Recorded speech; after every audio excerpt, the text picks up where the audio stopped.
स्वस्ति श्री गणेशाय नमः। ओम स्वस्ति श्री राधा कृष्ण चरण कमलेभ्यो नमः। ओम स्वस्ति श्री सतगुरुदेव चरण कमलेभ्यो नमः। ओम स्वस्ति श्री कुलदेवताभ्यो नमः। राधा साध्यं साधनं यश राधा, मंत्रो राधा मंत्रदात्री च राधा, सर्वं राधा जीवनं यश राधा, राधा राधा वाचिकिं तस्य शेषम्, राधा राधा वाचिकिं तस्य शेषम्। श्री सीतानाथ समारंभां श्रीरामानन्दार्य मध्यमाम् अस्मदाचार्य पर्यन्तां वन्दे गुरु परंपराम्। करता करे न कर सके गुरु करे सब होय, सप्तद्वीप नवखंड में गुरु से बड़ा न कोय, सप्तद्वीप नवखंड में गुरु से बड़ा न कोय। नारायण नारायण नारायण। परम परात्पर अखिलेश्वर अकारण करुणा वर्णालय श्री कृष्ण की वांग्मय प्रतिमूर्ति श्रीमद् भागवत महापुराण के चरणों में 10 का बारंबार प्रणाम। परम आराध्य श्री विश्वानुनंदिनी लाडली श्री किशोरी जी के चरणों में 10 का बारंबार प्रणाम। मुझे अंधकार से प्रकाश की राह दिखाने वाले मेरे परम पूज्य सद्गुरुदेव भगवान जी के चरणों में 10 का बारंबार प्रणाम। आइए भागवत जी की परम मंगलमय कथा में हम लोग प्रवेश करते हैं। आज चारों सनत कुमार रतु जी महाराज को उपदेश करते हैं कि जीवन में जो भी होता है सब प्रभु की कृपा से होता है। पर हम लोग क्या करते हैं, यदि कुछ अच्छा करते हैं तो कहते हैं कि ये हमने किया, और यदि कुछ बुरा हो जाए तो कहते हैं कि ये प्रभु ने किया। मतलब कहने का मतलब ये है कि जब तक हमारे पास सुख रहता है तब तक हमें प्रभु याद नहीं आते, और प्रभु अगर हल्का सा कष्ट हो जाए, शरीर में हल्का सा बुखार भी आ जाए तो अरे भगवान करते हैं, भगवान को कोसने लग जाते हैं।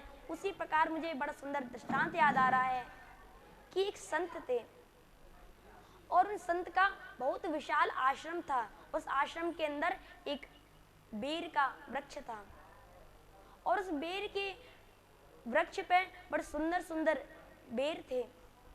एक दिन क्या होता है कि एक गाय आ जाती है और वो गाय उन बेरों को खाने लग जाती है, और जब वो गाय उन बेरों को खाने लग जाती है और जैसे ही ये दृश्य उस संत देखते हैं तो संत को बड़ा क्रोध आ जाता है। संत एक डंडा उठाते हैं और उस गाय को पीटना प्रारंभ कर देते हैं। अब उस भूखी गाय की जैसे ही गर्दन पर प्रहार किया तो उस गाय की मृत्यु हो जाती है, और संत को आश्रम के अंदर गौ घात का पाप लगता है, गौ हत्या का पाप लगता है। गौ हत्या आती है और संत से कहती है, संत सावधान, आपने गाय को मारा है, आपको गौ हत्या का पाप लगेगा। तो संत कहते हैं, अरे गाय को हमने थोड़ी ना मारा है, बल्कि इन हाथों ने मारा है। और इन हाथों के मालिक कौन है? तो बताया इंद्र हैं। आप इंद्र के पास जाइए। अब गौ हत्या इंद्र के पास गई। इंद्र से कहती है, इंद्र सावधान। इंद्र कहते हैं, अरे देवी, आप क्यों मेरे पास आई हो? अरे मैंने कौन सी गलती कर दी? तो गौ हत्या ने कहा कि आपने गाय को मारा है, आपको गौ हत्या का पाप लगेगा, इसलिए मैं आपके पास आई हूं। तो इंद्र कहते हैं, अरे ये तुमसे किसने बोला कि मैंने गाय को मारा है? तो गौ हत्या बताती है कि पृथ्वी लोक पर एक संत ने एक गाय को मार दिया है, और उन संत ने कहा है कि हाथों के मालिक आप हैं, इंद्र हैं, तो तुम इंद्र के पास जाओ, इसलिए मैं आपके पास आई हूं। अच्छा, तो इंद्र सोचते हैं अच्छा ये संत बड़े चालाक हैं, तो आज इंद्र ने भी अपनी चालाकी का प्रयोग करके कहा, अरे गौ हत्या, इस गाय को मैंने भी नहीं मारा, क्योंकि ये हाथ कब कार्य करते हैं, जब इसे बुद्धि प्रेरणा देती है। और बुद्धि के स्वामी तो आपको ही पता है कि ब्रह्मा जी हैं, तो आप ब्रह्मा जी के पास जाइए। गौहत्या ब्रह्मा जी के पास गई, कहा ब्रह्मा जी सावधान, आपने गाय को मारा है, आपको गौहत्या का पाप लगेगा। जब ब्रह्मा जी ने बात सुनी तो ब्रह्मा जी घबराते हुए पूछते हैं, अरे देवी, मैंने कब गाय को मार दिया, मुझे जरा पूरा वृतांत सुनाइए। तो गौहत्या ने पूरा वृतांत सुनाया ब्रह्मा जी को। तो ब्रह्मा जी कहते हैं, अरे देवी, इस गाय को मैंने नहीं मारा, क्योंकि ये बुद्धि किसी बात का निर्णय कब करती है कि जब ये मन वश में होता है। और इस मन के स्वामी तो श्री हरि नारायण, आप श्री हरि नारायण के पास जाइए। अब गौ हत्या भगवान नारायण के पास जाती है, भगवान नारायण से कहती है, नारायण सावधान, आपने गाय को मारा है और आपको गौ हत्या का पाप लगेगा। नारायण ने जैसे ही ये बात सुनी तो नारायण अचंभे में पड़ गए। अचंभे में क्यों पड़ गए? क्योंकि मेरे प्रभु श्री हरि नारायण का अवतार लेने का कारण ही यही है कि जब जब होई धर्म की हानि, बाणई असुर अदम अभिमानी, तब तब धरी प्रभु विविध शरीरा और हरई कृपा निधि सज्जन पीरा। कि जब जब धर्म की हानि होती है और जब जब किसी गाय पर, किसी गौ माता पर कोई विपदा आती है, ब्राह्मणों पर विपदा आती है, तब मेरे प्रभु अवतार लेते हैं। तब प्रभु अवतार लेते हैं, तब धरी प्रभु विविध शरीरा। तो मैं वाला गाय को मारूंगा। तो आज गौ हत्या कहती है कि प्रभु, जो गाय को मारा गया है वो हाथों के द्वारा मारा गया है, पर मन के कर्ता धर्ता आप हो, मन के स्वामी आप हो।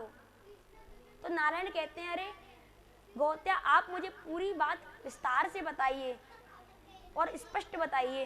तब गौ हत्या ने सारी बात श्री नारायण को बताई। तो नारायण कहते हैं कि ऐसा करो, आप मेरे साथ पृथ्वी लोक पर चलो। और आज नारायण ने एक ब्राह्मण का वेश धारण किया और पृथ्वी लोक पर जाते हैं। और जब पृथ्वी लोक पर गए तो उस आश्रम के बाहर खड़े हो गए और पूछते हैं कि ये आश्रम किसका है, कितना सुंदर ये आश्रम है, ये आश्रम किसका है। तो संत निकल के आते, संत कहते हैं कि आश्रम मेरा है। बड़े गर्व से कहते हैं कि आश्रम मेरा है। अब आश्रम के जब अंदर गए तब देखा कि एक बहुत विशाल बेर का वृक्ष है।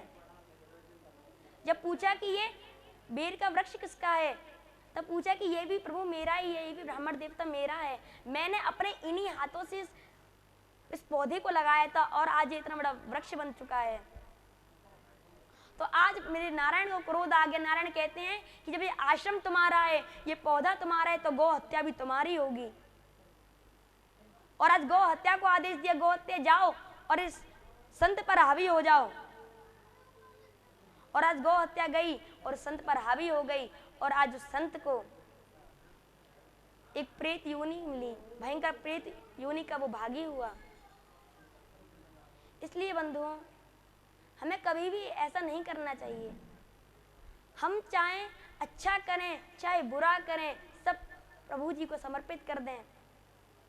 अगर अच्छा करें तो सोचें, आज मैंने मेरे कृष्ण की कृपा से, मेरी भागवत जी की कृपा से एक कोई सत्कर्म किया है, आज मैं वो भागवत जी पर समर्पित कर रहा हूँ, मैं कृष्ण के चरणों में समर्पित कर रहा हूँ। और यदि कुछ गलत कार्य हो जाए तो वो भी आज भागवत जी पर समर्पित कर दें कि भागवत जी, अब मुझसे दोबारा ऐसा पाप ना हो, मैं सारे पाप अपने इधर ही समर्पित कर रहा हूँ। बंधु, आपको बताएं, तभी प्रभु आपके ऊपर दया करेंगे, क्योंकि जब प्रभु दया करते हैं तो उनकी दया कहीं और से नहीं आती। हमारे सदगुरुदेव जी के पास बहुत सारे लोग आते हैं और कहते हैं कि हे गुरुदेव, हम पर भगवान दया नहीं करते। तुम्हारे सदगुरुदेव बड़े सुंदर उत्तर देते हैं कि दया का उल्टा क्या होता है? याद। क्या तुम कभी उस परमात्मा को याद करते हो? नहीं करते। अगर आप उस परमात्मा को आज से याद करना प्रारंभ कर दो तो आज से ही आपके ऊपर दया होनी प्रारंभ हो जाएगी। परमात्मा आपके ऊपर दया करेंगे और प्रभु के नाम से सभी पापों का नाश हो जाता है। इसलिए भागवत जी के अंतिम श्लोक में बड़ी सुंदर बात की गई है कि नाम संकीर्तनम यस्य सर्व पाप प्रणाशनम प्रणामो दुख समनस त्वं नमामि हरिं परम। आज की वाणी को हनुमान जी के चरणों में, मेरे गुरुदेव के चरणों में इधर ही समर्पित, और आगे के लिए जय जय श्री राधे श्याम, जय जय श्री सीताराम।